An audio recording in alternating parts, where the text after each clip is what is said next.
Urushning eng arzon usuli uni boshqalarning qo'li bilan olib borish. Eslaysizmi? AQSh 1970-yillarda Vyetnamga urush ochdi va yutqazdi. 2003-yillarda Iroqqa urush ochdi va o'z maqsadiga erisha olmadi. Aksincha, mintaqada cheksiz urushlar o'chog'ini yaratib ketdi. Natijada AQSh xalqaro huquqni buzganlikda ayblandi. Ichki saylovchilar va tashqi ittifoqchilar orasida obro'si tushdi. Unga nisbatan ishonchsizlik oshdi. Bu holat Eron urushida yana bir bor takrorlandi.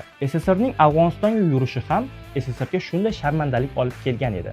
Uning vorisi Rossiya ham Ukraina urushida shu vaziyatga tushdi. Eng aqlli harakatni esa Xitoy qilmoqda.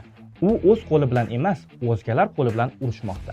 Masalan, azaliy raqibi Hindiston bilan to'g'ridan-to'g'ri urushmasdan aksincha, Hindiston bilan urushayotgan Pokistonga zamonaviy qurollar berdi. Natijada Pokiston 2025-yil may oyidagi urushda Hindistonni yutdi. Bu holat Eron bilan ham sodir bo'ldi.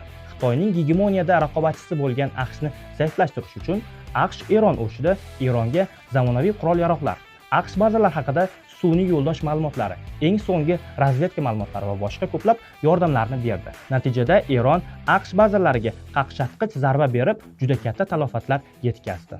Geosiyosatda shu kabi boshqalar qo'li bilan urushishni proksi urush deb atashadi. Siz unda katta talofat ko'rmaysiz, mutlaq yutqazmaysiz, xalqaro huquqlarni buzib, Rossiya kabi sanksiyalarga tushmaysiz. Shu kabi qiziqarli ma'lumotlarni bilib borish uchun bizga obuna bo'ling.